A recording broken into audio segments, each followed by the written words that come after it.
If you're a new guitar player, one of the things you're likely struggling with is bending. It's something that more intermediate and advanced players can take for granted once they've learned that technique and it becomes second nature. But if you're starting out and you're trying to bend, it's one of the more challenging things that you face, and there's a few different things to learn. One of those things is that you're not just using a finger to bend normally. Normally you want to have a few fingers anchored because you get a bit more strength behind the bend rather than just having one finger trying to do that. And especially if you're in, if you've got a guitar with a longer scale length, like a Fender, and then you've got that same guitar in standard tuning, that's going to have more tension, more kind of fight back on the strings than something like a Les Paul with a shorter scale length, or if you're down tuned slightly, so those things can have an effect as well. And then one of the other things is using your forearm to help with the bend as well. So today I wanted to take a little bit of time and give you some pointers that will really help to improve your bending. And I thought, what better way to do that than by looking at some of Slash's work. And one of the reasons I chose Slash is because he's a master at bending. He manages to incorporate them into some of the most memorable solos. And it's precisely the use of those bends that help to make those solos memorable. And the second reason I chose Slash was because he continues to be one of the main players that beginners try to learn from. His popularity has endured without a doubt. And so you can learn a solo that you enjoy and that is actually helping to progress you, and at the same time really learn some new important techniques from it.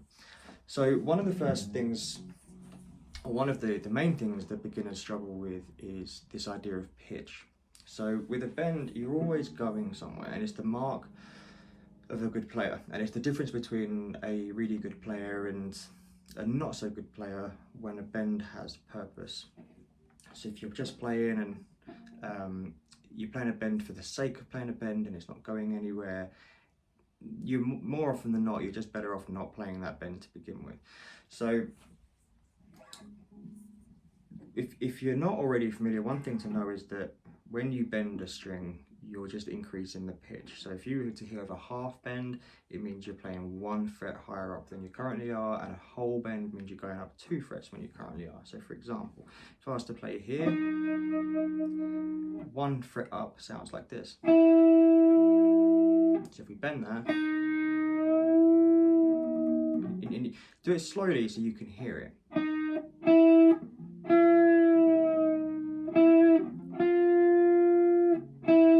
And 2,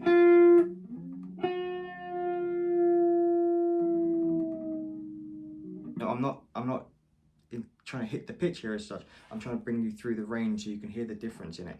So and one, actually, I should have started here. One really good way to do this is if you take a note on the B string and then you play a note on the next string up. So if we're on the B string here, on the G string, 2 frets along. Okay, so we've got 5 on the B, 7 on the G here. And if you play those together, they're 2 different notes. If you bend this note on the G up, you'll slowly hear those notes merge. And what we're trying to do is prove this point. So here on the B, it's the same as here on the G. And we can bend this note in the middle to get there. So like this.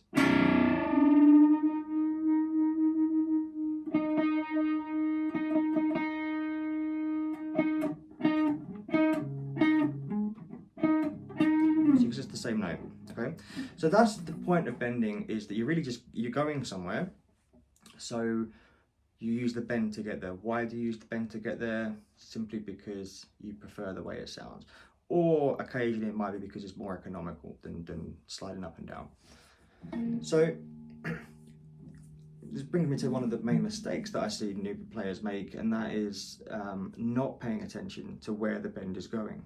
So they know that if they're learning a solo, they're learning one of Slash's solos, for example, and they know there's a bend and they play a bend and job done. And it's not really job done because that bend needs to sound a certain way. So one of the really good solos to demonstrate this is the first solo in the Knockin' on Heaven's Door song that Guns N' Roses covered. For those of you unfamiliar with it, it was on Use Your Illusion 2. it's worth listening to. And the beginning of it is like this.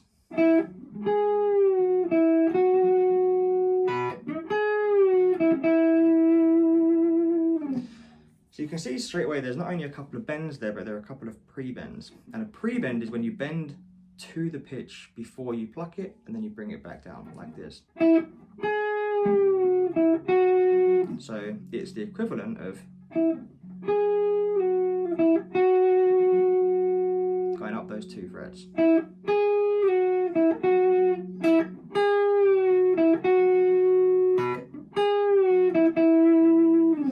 And the reason for the bend, you can hear it as you come back down. There's almost like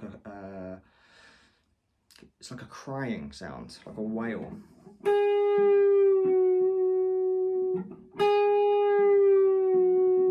Instead of, that's a normal bend from the bass note up and down.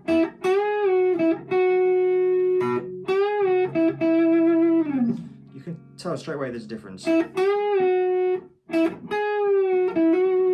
Okay, and so this is one of the things that Slash also does quite a lot, is this pre-bend. He's of course not the only one. It's a very common, popular technique, and for good reason. It really helps to, if you're trying to add emotion to your solos, it's a really good way to do that. And it also just adds a little bit of flavor, because if you're running through scale shapes,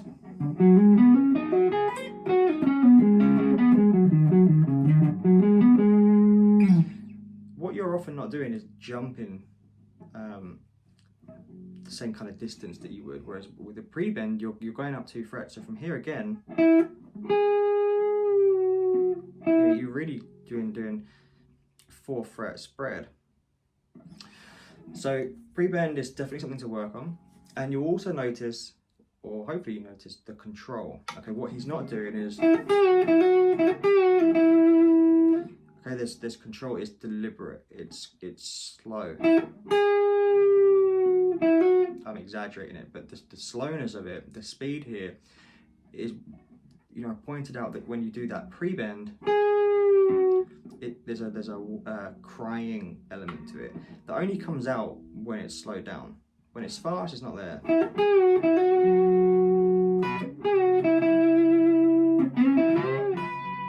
Okay, so the speed matters. And of course, that's this particular solo. There are obviously solos that are faster with bends, and you know, that's got their own thing going on. But if you're just learning, there's no better way to do it than slowly. Focus on the pitch, know where you're trying to go, know if it sounds right or wrong, and adjust it. Because if you're trying to do a pre-bend in particular, a lot of that's muscle memory. Okay, you're getting to that note before you pluck it, which means you have to have trust in your judgment that your fingers put it in the right place.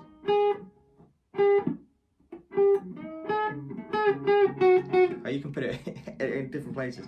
You need to know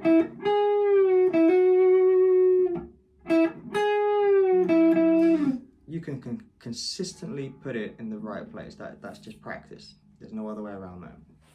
So let's move on in this solo.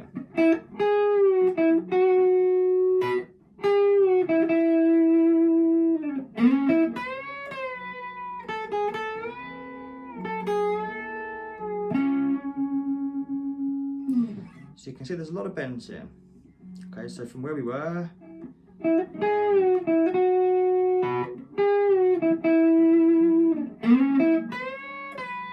okay, so here he does a normal bend where you pluck it before bending, and he also plucks it again at the top of the bend to come back down. And if we didn't do that, if we did it differently, it still works. It's just that pluck gives it like an extra authority. Okay, so this is a good little bit to practice here.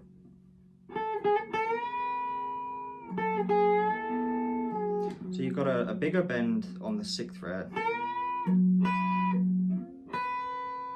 and then on the 5 you've really got a half bend.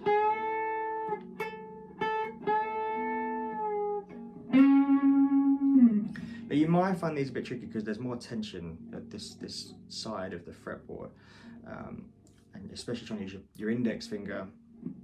So at the beginning of the video, normally you would use multiple fingers, and normally that's true.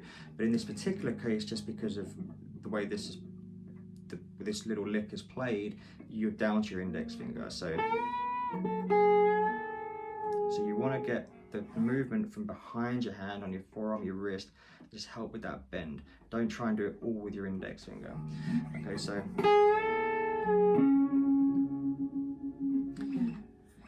to move on from that,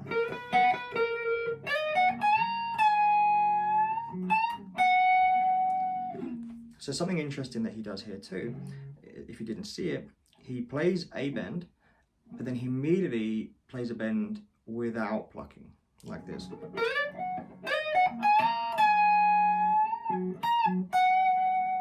So we play a bend, bring it back down, we go straight back up without plucking, and then we play the same bend again with the pluck.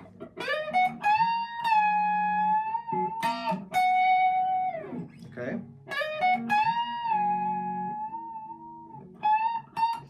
So again, why not do the middle pluck and you do the end pluck? Well, again, by not playing it, the note starts to sort of die off. You can hear it tail out. So the bend is what helps extend the note, for one thing, but then again, it's slightly quieter because it's not the pluck. And then what he's actually doing is playing at the top of the bend. It's just a jump. It really helps with the melody of this. And then a big bend here.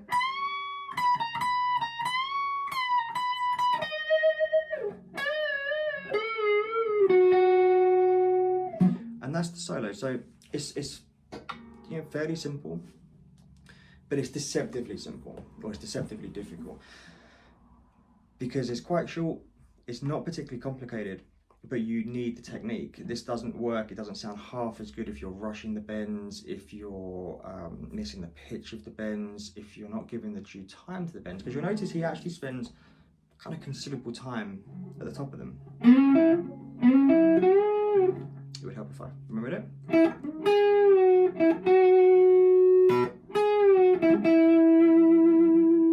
The notes breathe. So let's look at some more. So one of my favourite solos that he's done is Rocket Queen, the second big kind of outro solo to Rocket Queen, which starts with the pre-bends that I mentioned. We're not going to do the whole solo. This is the bit I wanted to focus on. So if you played that differently, just play them as normal bends, it completely changes the flavour of the song.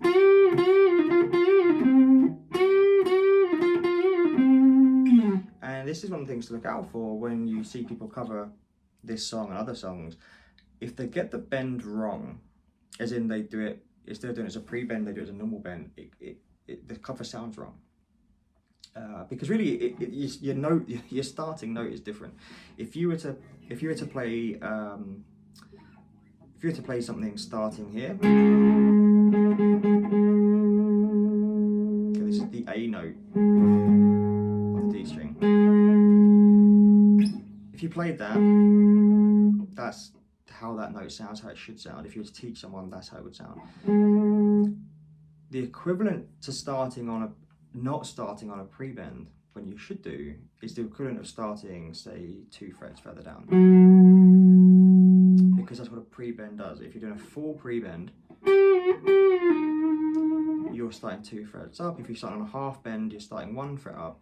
So if you get it wrong, if you start the bend on what you think is, so if you start the bend at the bottom of it, so it's just wrong. You're simply starting the solo or the lead line 2 frets down from where it should be. So it changes the flavour of it because it's wrong. So the difficulty, again, as I mentioned before with that, is you really need to know your guitar, because as I said as well before, string tension will affect this. Will affect how much you have to bend it, how much pressure you need to put into it. That will affect it. But once you know your instrument, you can be fairly accurate and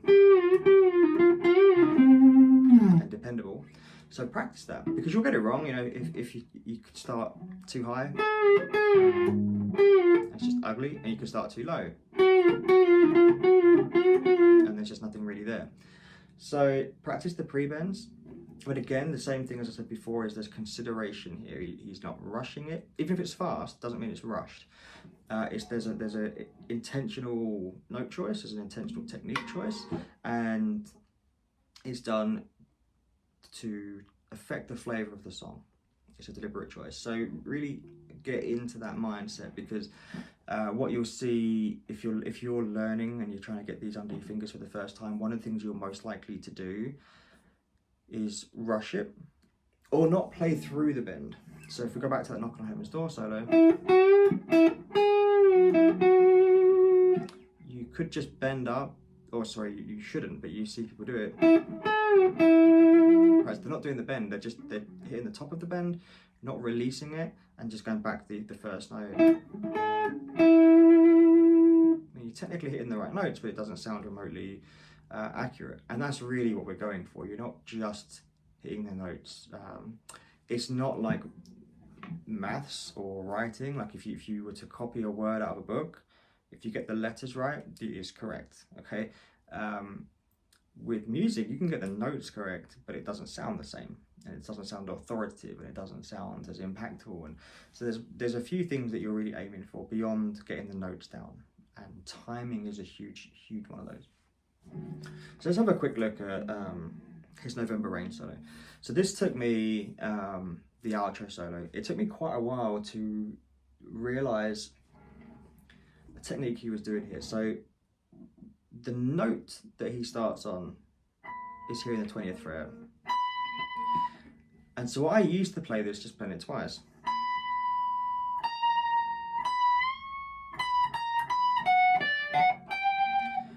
And then you realise that's wrong, and actually on the record what he's doing, and he does this live as well, he starts on a half bend on the 19th fret. So why is it? Let's play that again. If you start on the 20,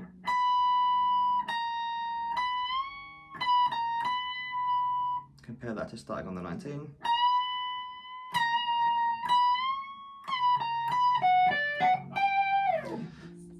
They're the same notes, but by doing the bend, in my mind, it comes back to the idea of it, that extra emotion from the release of that bend, where it's almost like a crying sound.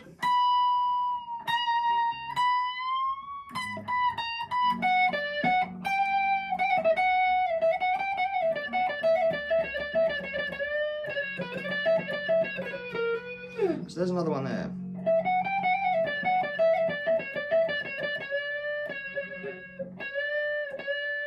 See, you can tell the subtlety when that sounds wrong. It's such a slight bend. Sounds wrong, right?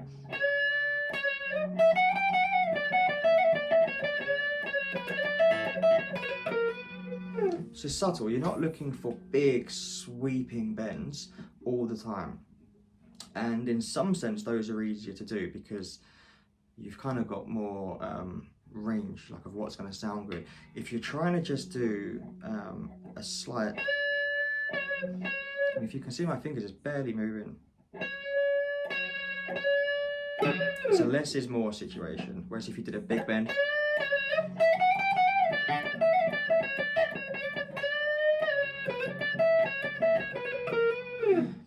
okay, so down here again, back to the beginning. It looks like it's not very economical, right? That's how I used to do it. I think that's great, right? But to play it the way he does it, so you're starting a fret down and then sliding up,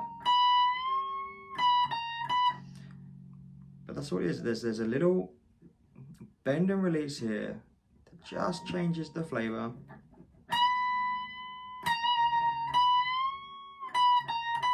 That playing it as a static note doesn't sound wrong, doesn't sound bad, but there's more of a it's more straight ahead, authoritative note. You play it with the little bend, and it's just there's tension and emotion in that. And then sticking with November Rain, hit the first solo.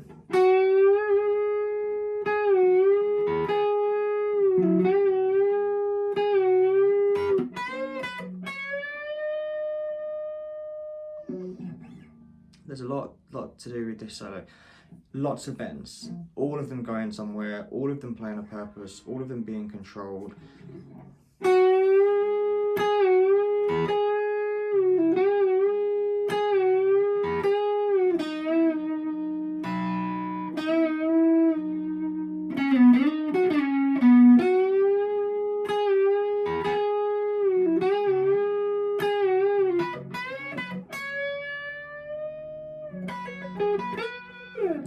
So if you saw that particular one, the time it takes to get to that pitch, but it doesn't sound wrong, even though I'm not getting to that pitch straight away. It doesn't sound wrong because there's still movement. All right, so let's start again from the beginning. Little double bend there.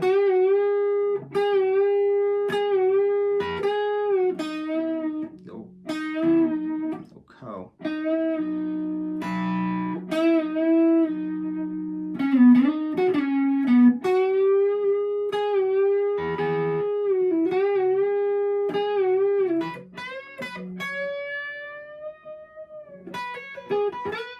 And doing it slowly is a really good way, because if you know where you're going, the note you're aiming for, it's a good way to train your ear when you've got there. Whereas if you do it fast, you can get there, but it's not as controlled. Okay?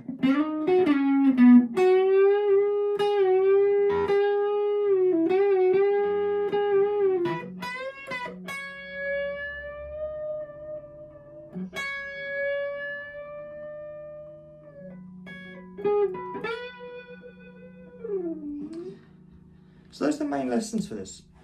Just when you're bending, don't rush it. Really use your ear. I think ear training is overlooked, not just in can I use my ear to figure out the notes and the chords being played. That's a slightly different thing. If you use your ear to know, just to listen to how the bend is being played, how quickly is it being played, is it a pre-bend, how far is the pitch changing, and just try and replicate that on your fingers and don't rush it. If you were to play that solo,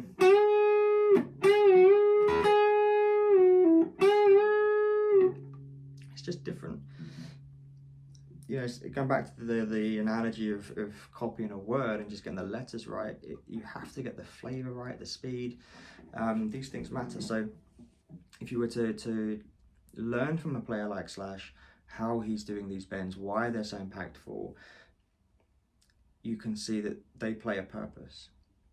And if you don't believe on that, you can remove the bends. So using the knowledge that a full bend is the same as starting 2 frets higher up and a half a bend is 1 fret, you can just not play the bend and adjust and start higher up. Okay? It doesn't sound bad, it still fits the song because it's technically the same notes, but it's not going to sound as good. It's not going to sound as good in the sense that, you know, the emotion he's conveyed through those solos, the way it's been designed to make you feel, some of that will be lost because you're playing at them as straight notes. So think about the timing, think about the target note that you're going to, and practice them. And get familiar with your guitar so that if you're doing pre-bends or if you're starting on a pre-bend, it's particularly important, but it's also important just for normal bends as part of knowing where you're going, that you can do that under finger. Because you could find yourself in a situation where if you become a gigging player, it's not uncommon to be on a stage where you can't hear yourself very well. The audience can hear you, but you can't hear yourself very well. So you're not always able to rely on audio feedback to say that's I hit that. You have to have the ability to rely on your fingers to know they've done the right thing. So for, you know, when I've been on stage playing at a gig and I couldn't really hear myself or couldn't hear myself very well, and I still have to play a solo, you've got no choice. You just have to play it, and you have to trust that, you know, your practice has been sufficient enough to know that, yeah, I got that right. So obviously as a beginner, don't think that far ahead, but you need to be able to, you need to have the confidence in your hands, in your fingers, that they're getting the note right every time. Good luck practicing that.